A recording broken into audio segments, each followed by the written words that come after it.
Hey there guys, Nordic Warrior here. So this is Sunday afternoon. This is the day after the Usyk versus Joshua fight. I'm feeling a lot better right now. Still got a little bit of I'm still a bit under the weather, but I can talk without wanting to throw up, Feeling like I'm gonna cough my guts out. So yeah, sweated it out through the night, and I'm feeling a lot better. I've been ill since Wednesday night, pretty much. And so somebody in the comment section, just on a quick tangent, somebody was under the impression that I have the you know what virus.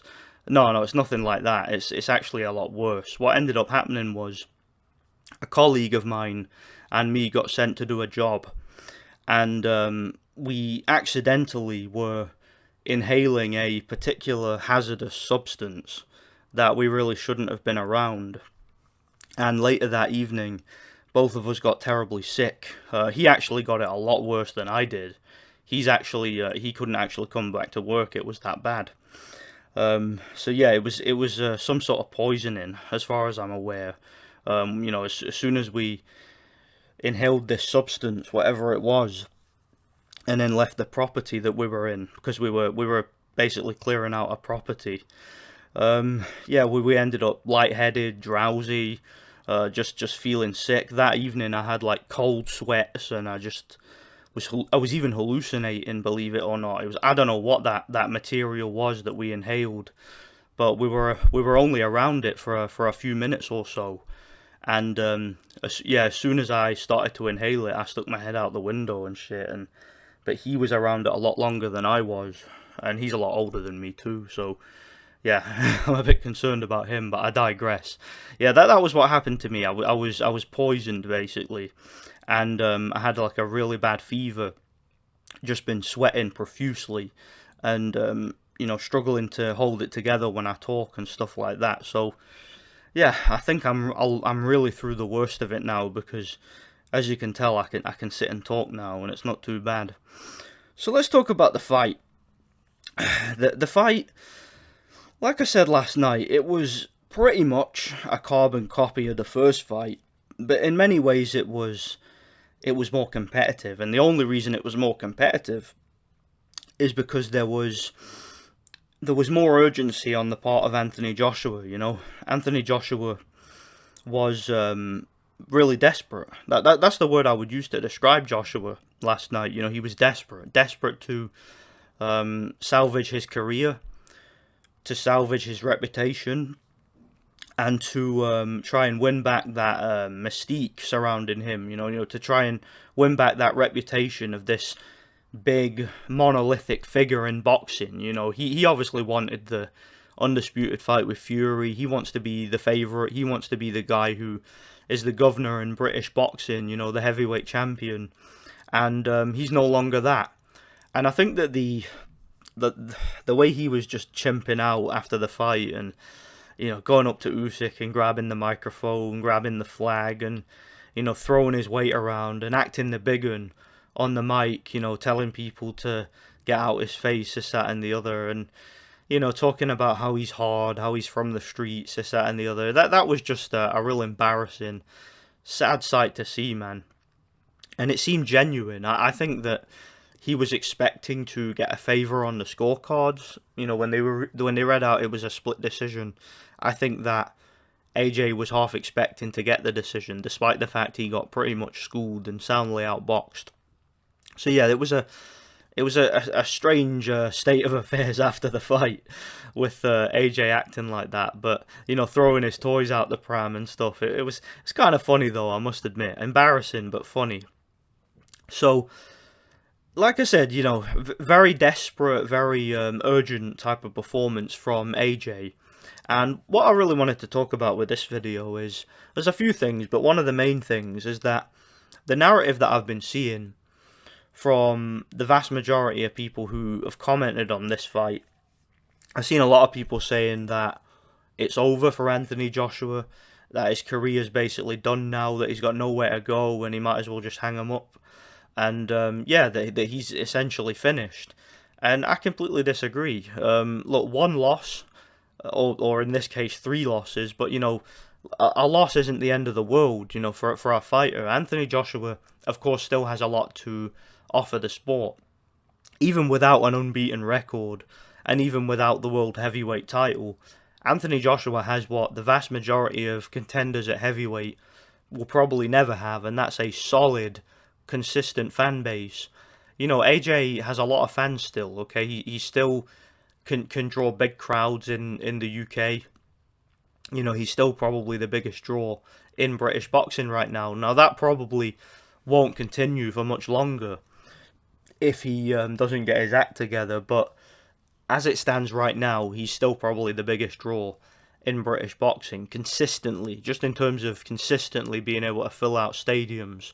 So, yeah, I think it would be a little bit premature to say that AJ should just give it up now and retire because, yeah, he's still got a lot to. Oh, I'm so sorry, guys. He's still got a lot to offer the sport, And as far as I'm concerned, there are some pretty juicy fights out there that he could take. I mean, what he could maybe do theoretically is if he wants to just have a little homecoming at Wembley or in the O2 Arena or whatever, take on Derek Chisora. Why not? Why not? That's a good fight, man.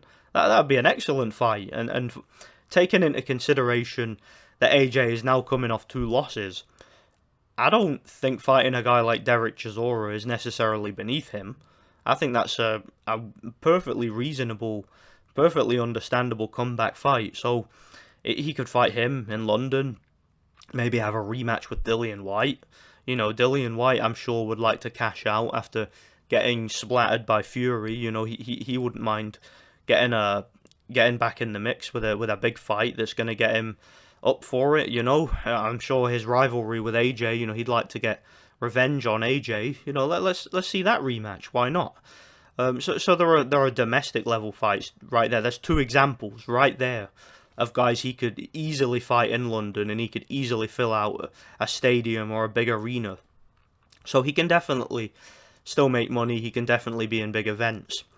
And there's of course also unfinished business. Let's not forget that the Deontay Wilder Anthony Joshua fight was at one point in time supposed to be for the undisputed title. So, those two have said a lot about each other over the years. Wilder has his own comeback fight against Robert Helenius, which is not an easy fight. That's a very difficult fight, actually, particularly when you consider that he's coming off 2 stoppage defeats. So, he like AJ, he's in a similar position in that sense, that he's still got a bit of name value, but he's at a stage where he's going to have a chip on his shoulder because he's obviously taken 2 beatings, back-to-back beatings off a guy that a lot of people favoured them to beat.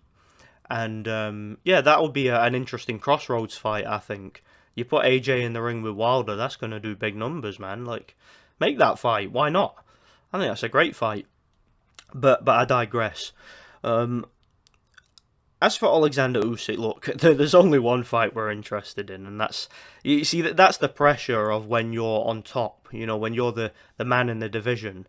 We're always looking for you to fight the other guy who's on top. We want the best versus the best, and while Anthony Joshua has a bunch of different options. He's got the likes of Chisora and White. He's got Wilder and whatnot. Lots of guys who are winnable fights, who are, again, coming towards the end of their careers. And these are all interesting, exciting fights. Usyk is in a position where, a lot's expected of him now. We want to see that Fury fight. We want to see who's the better, because there's going to be a lot of bickering, a lot of talk back and forward among fanboys of which one of those guys is the true heavyweight champion. Now, obviously, technically speaking, Fury claimed he was retired, so without a shadow of a doubt, we have to call Usyk the champion, right? But there's always going to be that nagging doubt. There's always going to be people out there who are going to say, yeah, well, he didn't beat Fury, who was the previous lineal champion, so, can he really call himself champion without clearing that up? I'm not saying that I agree with that. I'm just saying that that's a narrative that's always going to be out there. So it would be beneficial for boxing fans on all sides of the argument if they just make that fight and don't mess around. It's a easy fight to make as far as I'm concerned. Okay, I'm sure Fury wants the fight. I'm sure Usyk wants the fight, and I'm sure the fans on both sides want to see it. I better not hear anybody on either side of that argument tell me, nah, we don't need to see that fight. Like, Fury's already proven himself. He's got nothing to prove. Usyk's got nothing to prove. No, who cares who's got what to prove? Let's just see the bloody fight, man. I'm tired of the talking. I'm tired of all the bickering back and forth. I'm this and I'm this. I'm that. Nobody can touch me. You know, there's too much bragging in the heavyweight division, and there's not enough action. And so far, Usyk seems like a man of action. You know, so far he seems to know what he's doing. So yeah, I'm really looking forward to it, man. I said in my last video, I think Fury beats Usyk. Now, if the fight was a situation where it was fairly officiated, then I think it's a really hard fight for Fury, because Usyk is the better boxer of the two. But the problem is that Fury, in addition to being considerably, like astronomically bigger and heavier than Usyk, he also has that he also has that political factor about him, where he's allowed to do whatever he wants in fights. You know, Tyson Fury's obviously one of the chosen ones. You know, just like Anthony Joshua was to an extent. You know, they let these guys get away with murder in the ring. They let them get away with whatever they want. But there comes a time when that gets taken away from you. You know, Vladimir Klitschko had his own favoritism in the Povetkin fight, for example. You know, when he fought Povetkin in that fight, Louis Pavon, who was the referee for that fight, was definitely on his side. Whereas in other fights, like the Bryant Jennings fight, referee was totally against him. You know, and eventually that stuff just stopped. You know, and Louis Pavon, the reason why I bring him up is because if you look at the fight last night, he was the referee and he did a great job keeping it clean. So you know that guy understands boxing politics, and he understands how to properly referee a fight. So yeah, I think it's interesting. It's going to be interesting to see who the politics favour, because I'm actually not sure, because it's clear that Fury has been he's had a lot of political protection throughout his career, but as far as we know, Usyk's flourished, hasn't he? You know, he's flourished so far. So who's to say he doesn't have people looking out for him too? You know, you never know. We might see a situation where Fury gets his humiliation ritual, or maybe Usyk gets his. You don't know. Like, somebody mentioned, I think it was Precise mentioned today, earlier this morning. I think he mentioned that boxing is he's starting to enjoy this theatre of the unexpected, you know, the unpredictability of politics in boxing. And I kind of agree, because I don't know exactly who the politics will favour between Usyk or Fury. I mean, I suspect it'll probably be Fury, because that's been the pattern. But you never know, man. Usyk is starting to look a bit like royalty now, isn't he? I mean, he's flourished so far, despite going to everybody's backyard. We haven't seen him get screwed over yet, have we? So why would it start now? So yeah, it's an exciting time to be a boxing fan in the heavyweight division, man. I think that's a great fight that could be made. Like I said, there's a lot of fights that can be made for Anthony Joshua, and I think that the Wilder fight's one that's really juicy. I'd like to see that. Maybe he could have a rubber match with Ruiz. You know, there's unfinished business there for sure. Those two are one apiece. Let's see a third fight. Why not? Maybe in Mexico. How about that? Yeah, I doubt that, but yeah, could you imagine it? But either way, it was a great performance from Usyk last night. Look, against a much bigger man, a guy who's much physically stronger, who was hitting you low, using his elbow and stuff like that, to be able to just take control of the fight like that and win in such decisive fashion away from home. Usyk does things we don't generally see at heavyweight. He has the type of skills that Lomachenko has at the lower divisions, but he's doing these things against much bigger guys, and he's flourished so far in his career. He hasn't really put a foot wrong. So yeah, man. I mean, Usyk's an interesting one. Could he go down as like one of the greatest heavyweights of all time?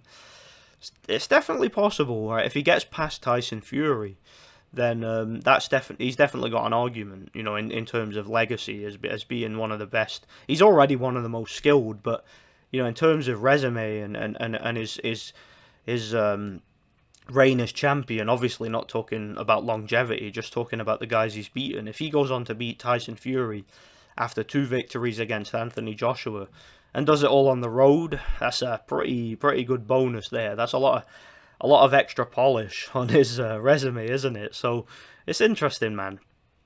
But yeah, that's pretty much all I got to say. Yeah, I thought I could get through this video without wanting to cough my guts out. I guess I'll have to wait till tomorrow for that. But yeah, man, I enjoyed the whole thing, whole situation, whole event. It was fun, man. And yeah, I'm looking forward to the prospect of that Fury Usyk fight. I think it's a great fight, man. I really do. So let me know what you guys think anyway. I'll try and be a bit more coherent in future, I promise, guys. Yeah. Anyway, thanks for watching. God bless.